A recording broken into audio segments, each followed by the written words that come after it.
بسم اللہ الرحمن الرحیم۔ آج کی تلاوت میں حضرت موسیٰ علیہ السلام کی واقعات کے ضمن میں ایک واقعہ حضرت موسیٰ علیہ السلام کے چچا زاد بھائی، یہ فرسٹ کزن تھا، قارون، اس کا آیا ہے۔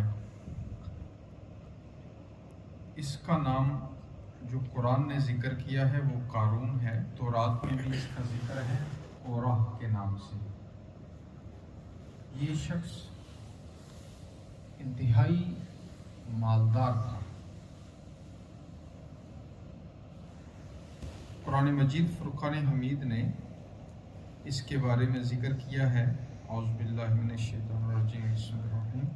ان قارون کان من قوم موسیٰ، یہ بنی اسرائیل میں سے تھا، یعنی قارون حضرت موسیٰ علیہ السلام کی قوم بنی اسرائیل سے تھا۔ فبغى علیہم، لیکن اپنی ہی قوم کے خلاف گیا۔ وآتیناہ من الکنوز، اور ہم نے اسے خزانے عطا فرمائے۔ ما ان مفاتحہ لتنوء بالعصبۃ اولي القوۃ، خزانے بھی اتنے عطا فرمائے کہ خزانوں کی چابیاں جو ہے اچھے خاصے طاقتور افراد اٹھاتے ہیں۔ اس وقت یہ چابیاں تو نہیں ہوتی تھی، یہ چھوٹی چھوٹی بڑی بڑی ہوتی تھی، لیکن اتنے زیادہ خزانے کہ وہ چابیاں جو ہے اچھے خاصے اس کے ملازم اٹھاتے ہیں۔ اب یہ شخص جو تھا بنی اسرائیل سے تھا اور فرسٹ کزن تھا حضرت موسیٰ علیہ السلام کا۔ حضرت موسیٰ علیہ السلام کے والد حضرت عمران اور اس کے والد سگے بھائی تھے، لیکن یہ حضرت موسیٰ علیہ السلام کے ساتھ چلنے کی بجائے، تعاون کرنے کی بجائے، اپنی دولت کے گھمنڈ پہ یہ مخالف ہو گیا۔ یہ فرعون کا ساتھی بنا اور فرعون نے اسے بنی اسرائیل کے اوپر اپنا منتظم بنایا، اور اس نے کافی جو ظلم و ستم بھی کیے۔ اب یہاں رب ذوالجلال نے اس کا واقعہ ذکر کیا اور پھر اس کے انجام کو آگے جا کے ذکر کیا۔ اللہ اکبر۔ اور انجام اس کا کیا ذکر کیا کہ رب ذوالجلال نے اسے اور اس کے تمام خزانوں کو زمین میں دھنسا دیا۔ یہ زمین میں دھنس گیا اپنے خزانوں کے ساتھ۔ اب اس کی کچھ جو میں نے عرض کیا کہ اب دولت مند بہت زیادہ تھا، دولت کی وجہ سے فرعون کا نائب بنا، مشیر بنا۔ تو رب ذوالجلال نے اس کا واقعہ اور اس کے انجام کو ذکر کرنے کے ساتھ ساتھ یہاں دولت مند افراد کو 5 نصیحتیں فرمائی کہ اگر اللہ تمہیں دولت دے تو تم قارون کی طرح نہ بننا۔ اور وہ نصیحتیں کیا اللہ نے یہاں فرمائی ہیں؟ فرمایا لا تفرح ان اللہ لا يحب الفرحین۔ پہلی نصیحت کہ دولت جب آئے تو پھر غرور میں مبتلا نہ ہو، اپنی دولت پہ اترانا مت، تکبر میں مبتلا نہ ہو جا، کیونکہ دولت آنے کے بعد انسان تکبر میں مبتلا جب ہوتا ہے تو پھر وہ اپنے آپ کو کچھ اور سمجھنے لگتا ہے اور دوسروں کو کچھ اور سمجھتا ہے۔ اور کیا ہوتا ہے، خدا نخواستہ یہ تکبر جب حد سے بڑھتا ہے تو انسان، اللہ معاف کرے، اپنے آپ کو وہ خدائی کے مقام پہ لے جاتا ہے اور اپنے جیسے انسانوں کو انسان بھی نہیں سمجھتا۔ پہلی چیز جو قرآن نے دولت مند افراد کو نصیحت فرمائی وہ پہلی یہی فرمائی کہ اللہ جب تمہیں دولت دے اور اپنے نعمتوں سے تمہیں نوازے، خزانوں کا منہ کھولے، تو پھر پہلا کام کیا ہے؟ تکبر میں مبتلا نہ ہونا، دولت پہ اترانا مت۔ دوسری نصیحت فرمایا وَابْتَغِ فِي مَا آتَاكَ اللَّهُ الدَّارَ الْآخِرَةَ، یہ جو دولت اللہ نے تمہیں دی ہے اس کو ذریعہ بناؤ آخرت حاصل کرنے، اللہ اکبر، دولت کو ذریعہ بناؤ آخرت حاصل کرنے کا۔ دنیا تو اللہ نے تمہیں دے دی، دنیا کی دولت دے دی، سہولتیں دے دی، انعامات دے دیے، گھر دے دی، گاڑی دے دی، اب سب کچھ مل گیا، تو اس دولت کو پھر آخرت حاصل کرنے کا ذریعہ بناؤ۔ وہ کیسے؟ ظاہر اللہ کے راہ میں خرچ کرنے سے، اللہ نے جہاں پہ بتایا ہے وہاں پہ خرچ کرنے سے، زکوٰۃ دینے سے، صدقہ دینے سے۔ تو جہاں پہ اللہ نے بتایا ہے وہاں پہ خرچ کرو گے، اور جس طرح اللہ نے بتایا ہے ایسے خرچ کرو گے، دنیا تو تمہیں آلریڈی مل گئی، اب اسی دولت کی برکت سے تم آخرت پہ آؤ۔ اب یہاں دیکھیں نا، یہ دولت کس کی ذکر کی؟ قارون کی، جس کو اس کی دولت نے تکبر میں مبتلا کیا اور ظالم بنایا، اس کا انجام بھی ذکر کیا کہ وہ زمین میں دنس گیا۔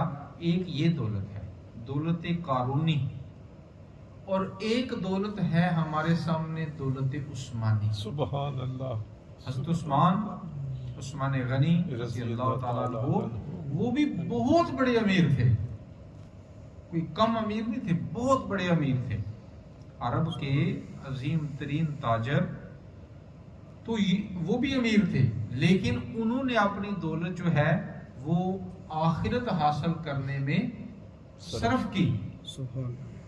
اور میں چھوٹا سا واقعہ عرض کروں، حضرت عمر رضی اللہ تعالیٰ عنہ کے دور میں قحط پڑ گیا، پورے مدینہ شریف میں گندم نہیں ملتی تھی، لوگ بھوک سے نڈال ہو گئے۔ تو حضرت عثمان غنی کے اونٹ جو ہے نا، ایک قافلہ یہ گندم لے کر آیا، تو پتہ چلا جی حضرت عثمان کا قافلہ آ گیا ہے، تو حضرت عمر نے انہیں بلایا اور کہا کہ یہ گندم کا ریٹ ہے بازار کا، آپ اس پہ اتنا منافع لے لیں اور گندم مجھے دیں تاکہ میں لوگوں کو تقسیم کر دوں، لوگ جائیں آٹا بنائیں کھائیں گزارا کریں۔ انہوں نے کہا، حضرت عثمان نے آگے سے جواب دیا کہ یہ تو منافع کم ہے۔ آپ نے فرمایا اچھا اتنا منافع اور لے لیں، انہوں نے پھر بھی انکار کیا۔ مختصر یہ کہ انہوں نے کافی منافع دینے کی کوشش کی، حضرت عثمان نے انکار کر دیا۔ حضرت عمر بڑے مایوس ہوئے کہ یہ کیا عثمان کیسا آج رویہ ہے اس کا، تو آپ چلے گئے واپس اور کوئی بات طے نہ ہو سکی۔ تو بعد میں پتہ چلا جی حضرت عثمان نے تو سارے اونٹ اور گندم جو ہے وہ فری میں بانٹ لیا۔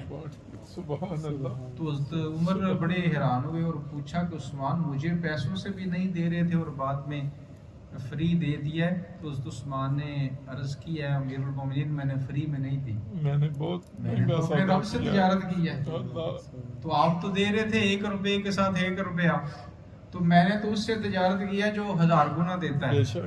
تو یہ تھے حضرت عثمان۔ تو فرمایا کہ دولت جو ہے دنیا تو آپ کو اللہ نے دے دی، اب اس سے آخرت حاصل کرو۔ اور آگے تیسری نصیحت فرمایا وَلَا تَنْسَ نَصِيبَكَ مِنَ الدُّنْيَا، اب جب اللہ دولت دے تو اپنی ذات پہ بھی خرچ کرو، یہ نہیں کہ دولت تو ہے لیکن اسے گھٹ گھٹ کے رکھا، نہ خود صحیح کھایا نہ کھلایا نہ پہنا نہ پہنایا۔ جب اللہ دے تو پھر اس کو خرچ کرو، کم از کم فضول خرچی میں نہیں، لیکن جو کم از کم چاہیے ضروری ہونا چاہیے اتنا تو کرو۔ ایک شخص حضور کے پاس آتا ہے، انتہائی وہ عجیب حالت میں، کپڑے پھٹے پرانے، عجیب بوسیدہ حالت۔ تو حضور نے فرمایا تیرے پاس اللہ کا دیا ہوا مال نہیں ہے؟ اس نے کہا حضور بہت ہے۔ تو حضور نے فرمایا اگر دیا ہوا اللہ کا ہے تو اس کا اثر نظر بھی آنا چاہیے، اچھے کپڑے انسان پہنے، صاف ستھرے کپڑے پہنے، اچھا کھائے، فضول خرچی میں نہ پڑے، لیکن جتنی ضرورت ہے جائز ہیں وہ انسان جو ہے اسے کرنا چاہیے، یعنی کہ بخل سے منع کیا۔ اور چوتھی نصیحت فرمائی وَأَحْسِن كَمَا أَحْسَنَ اللَّهُ إِلَيْكَ، اللہ نے تمہارے اوپر احسان کیا، تمہارے جتنے کتنے اچھے ہیں، جو تم سے زیادہ ذہین ہیں، تم سے زیادہ محنتی ہیں، تم سے زیادہ کام کرنے والے ہیں، لیکن اللہ نے انہیں اتنی دولت نہیں دی جتنی تمہیں دے دی۔ تو اس کا مطلب ہے یہ تمہاری محنت کی وجہ سے نہیں، اللہ کے فضل کی وجہ سے۔ جب اللہ نے تمہارے اوپر فضل کیا ہے تو پھر اس کی مخلوق پہ بھی کرو، اپنے بہن بھائی، اپنے رشتہ دار، اپنے تعلق دار یا معاشرے کے جو بھی قریب ہیں ان کی جو ہے وہ ساتھ ساتھ مدد کرو، زکوٰۃ نکالو، صدقہ و خیرات دو، اس طرح کر کے اپنی دولت میں سے غریبوں کو بھی جو ہے وہ ضرور دو۔ اور پانچویں نصیحت فرمائی وَلَا تَبْغِ الْفَسَادَ فِي الْأَرْضِ إِنَّ اللَّهَ لَا يُحِبُّ الْمُفْسِدِينَ، اور دولت کو زمین میں فساد کا ذریعہ نہ بناؤ، دولت کو زمین میں فساد کر، اپنی دولت کی وجہ سے کسی غریب کو تنگ نہ کرو۔ اگر غریب تنگ ہوگا تو یہ فساد ہوگا، اگر اس کو آپ مدد کریں گے تو یہ خیر ہوگی، لیکن اگر وہ تنگ ہوگا تو یہ فساد ہوگا۔